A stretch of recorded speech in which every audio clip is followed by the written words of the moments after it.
Geográfica, económica y culturalmente, el sur peruano y el Alto Perú, Bolivia, siempre han estado vinculados y necesitados unos de otros. Esta unidad se fracturó al crearse el Virreinato del Río de la Plata en 1776 y luego se consumó en 1825 con la creación de la República de Bolívar, Bolivia. ¿Era conveniente la integración de Perú y Bolivia en sus primeros años de vida independiente?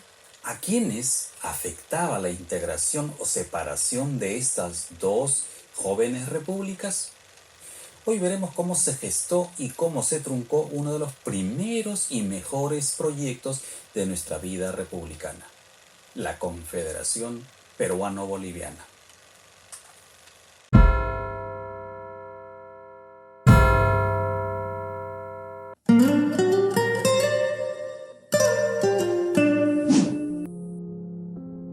Veamos, Perú y Bolivia nacieron enfrentadas y la región sur pugnaba por reunificarse con la región norte de Bolivia. Las invasiones militares eran recurrentes, pero en 1834, en el gobierno de don Luis José de Orbegoso, Agustín Gamarra, tras una rebelión fallida, fuga a Bolivia.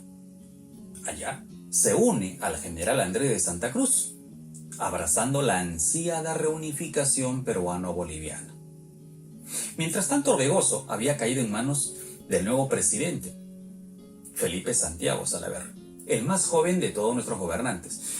Cosa curiosa, a los 14 años se unió a las tropas de San Martín. A los 18 años ya era capitán y estuvo en las batallas de Junín y Ayacucho.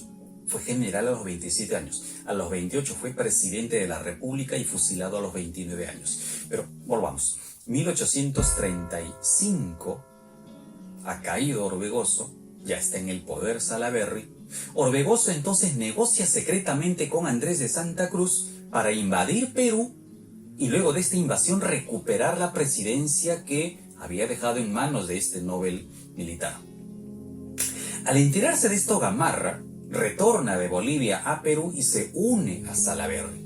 Se producen varias batallas: Yanacocha, Uchumayo, Socabaya, y finalmente en esta, la batalla de Socabaya, fusilan al joven presidente del Perú, a Salaverry.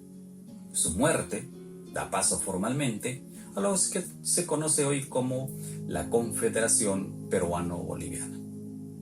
Fusilado Salaverry, Santa Cruz convocó al Congreso de Huaura para formalizar la creación del Estado norperuano. En Sicuani se formalizó la creación del Estado surperuano y en la Asamblea de Tapacari se dio vida al Estado boliviano. Habían nacido así los tres estados: norperuano, surperuano, lo que antes era la República de Perú, y el Estado boliviano.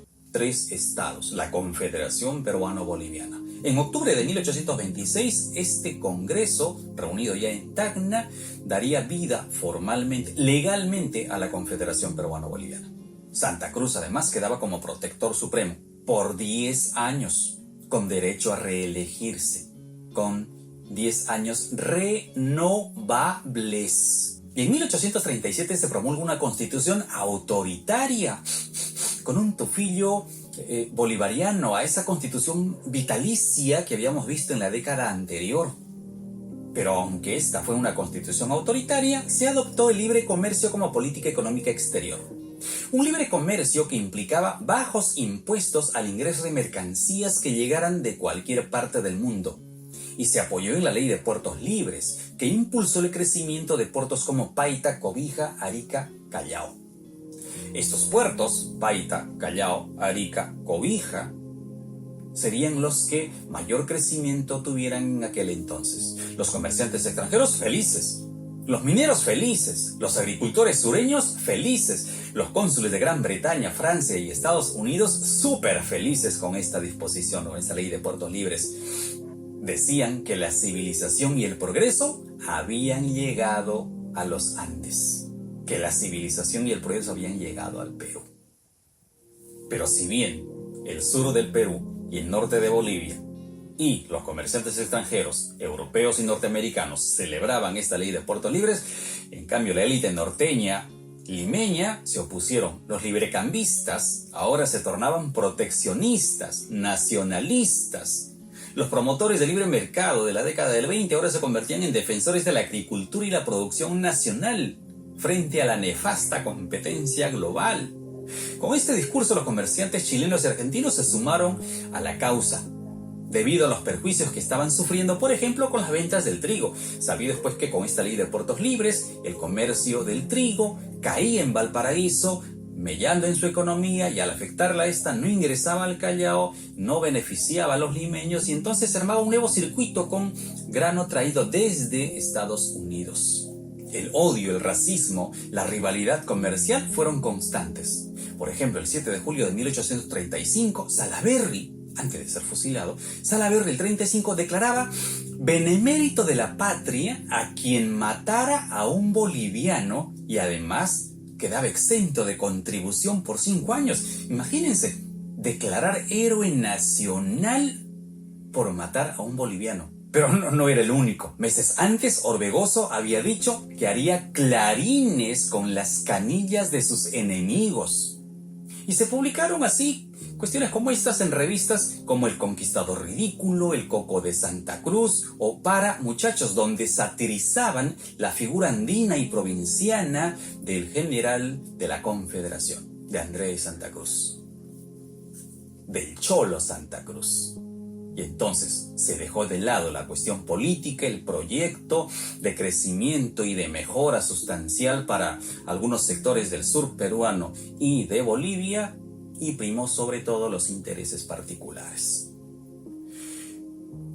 Hay además dentro de estas cuestiones un detalle anecdótico.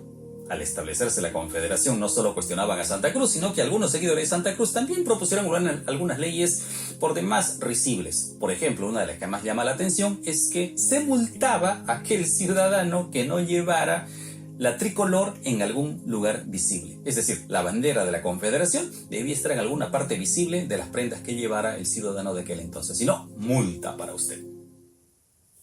Noten entonces que este aparente conflicto internacional, Perú, Bolivia, Chile, Argentina, Estados Unidos, la Gran Bretaña, Francia, este conflicto internacional ha notado más un conflicto interno, rivalidades e intereses entre norteños y sureños, entre librecambistas y proteccionistas, entre comerciantes, agricultores, productores de lana, ganaderos, mineros, comerciantes y básicamente intereses propios de esta región. Y obviamente esto interesó a los vecinos, Chile, Argentina. Por eso es que Chile terminó apoyando a los norteños. La región norte de Bolivia terminó apoyando a la región sur peruana. Argentina, o los comerciantes argentinos, terminaron apoyando a la región sur boliviana, o a los comerciantes surbolivianos. El 14 de noviembre de 1836, Chile nos declaraba la guerra. Le declaraba la guerra al Estado peruano, a la Confederación Peruano-Boliviana, por constituir una amenaza contra sus planes de hegemonía política y comercial. Sí, así como lo oyes, Chile le declaraba la guerra a la Confederación Peruano-Boliviana en 1836, así, literalmente, por constituir una amenaza contra sus planes de hegemonía política y comercial. Subrayado. Estos planes hicieron que Chile organice las famosas campañas restauradoras. Campañas restauradoras que contaron con el apoyo de los peruanos que habían sido expulsados a ese país por el mismísimo Santa Cruz. La primera campaña restauradora fue fatal para los vecinos del sur. Andrés de Santa Cruz y los confederados ganaron, lograron vencer a las tropas restauradoras, pero cometieron un pequeño error. Luego de derrotarlos, se firmaron algunos convenios, se permitieron algunos beneficios comerciales y expatriaron a todos los vencidos a Chile.